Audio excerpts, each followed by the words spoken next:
Hi అండి, welcome to our channel. ఈరోజు మన రెసిపీ ఏంటంటే క్యాబేజీ ఫ్రై కర్రీ. మరి ఈ క్యాబేజీ కర్రీ అంటే కొంతమందికి నచ్చదు, కానీ ఇక్కడ నేను చూపించినట్లు మీరు కనుక చేసి పెట్టారంటే ఖచ్చితంగా ఈ కూరను అయితే తినవలసిందే, అంత టేస్ట్గా ఉంటుంది. ఈ క్యాబేజీ ఫ్రై కర్రీ అనేది మనకి చపాతీలోకైనా వేడివేడి అన్నంలోకైనా భలే టేస్ట్ ఉంటుంది.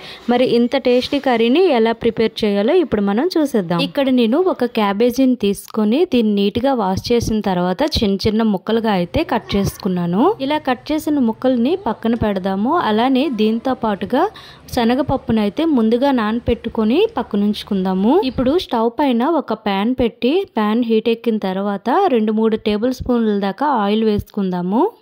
ఆయిల్ హీట్ ఎక్కిన తర్వాత ఇందులో పోపు దినుసులను అయితే వేసుకోవాలి. పోపు దినుసులు వేసినాక ముందుగా కట్ చేసి పెట్టుకున్న ఆనియన్స్ అలానే పచ్చిమిర్చీలను కూడా ఇప్పుడే వేసుకొని వీటిని అయితే వేగనిద్దాము. మనకి ఇక్కడ ఆనియన్స్ త్వరగా వేగాలంటే సాల్ట్ అయితే ముందు వేసుకుంటే ఆనియన్స్ అనేవి త్వరగా వేగుతాయి. ఇప్పుడైతే టేస్ట్కి తగినంత సాల్ట్ని అయితే వేసుకుందాము. ఆనియన్స్ కొద్దిగా వేగిన తర్వాత చిటికెడు పసుపు అలానే 1/2 టేబుల్ స్పూన్ దాకా అల్లం వెల్లుల్లి పేస్ట్ వేసుకొని ఇంకొకసారి కలుపుకుందాము. అలానే ఒక 2 రెమ్మల దాకా కరివేపాకును కూడా వేసుకుందాము. ఈ పోపులన్నీ వేగాక మనం ముందుగా నానబెట్టి ఉంచుకున్న శనగపప్పుని ఇందులో వేసుకొని కలుపుకోవాలి. ఈ శనగపప్పు వేగిన తర్వాత 2 లేదా 3 టమాటాలను చిన్న ముక్కలుగా కట్ చేసుకొని వేయించుకోవాలి. ఈ టమాటాలు ఉడికినంత వరకు దీనిపైన మూత పెట్టి ఉడకనిద్దాము. ఇక్కడ మనకి టమాటాలు కూడా దగ్గరకు వచ్చాయి కదా, ఇప్పుడు ఇందులో టేస్ట్కి తగినంత కారాన్ని వేసుకొని మొత్తం కలుపుకుందాము.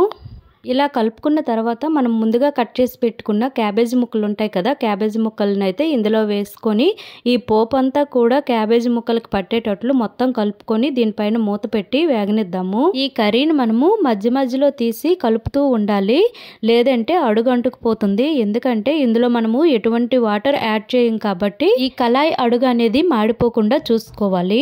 ఈ కర్రీ అయితే దగ్గరకు వచ్చింది కదా, ఇప్పుడు ఇందులో మసాలా పొడిని అయితే యాడ్ చేసుకుందాము. ఈ కర్రీ మసాలా పొడి అనేది నేను ఇంటి దగ్గర ప్రిపేర్ చేసుకున్న మసాలా పొడి. ఇది ఫ్రై కర్రీకైనా గ్రేవీ కర్రీకైనా చాలా టేస్ట్ గా ఉంటుంది. ఆల్రెడీ మన ఛానల్లో కర్రీ మసాలా పొడి వీడియో అయితే పెట్టాను, ఎవరైనా చూడకపోతే చూడండి.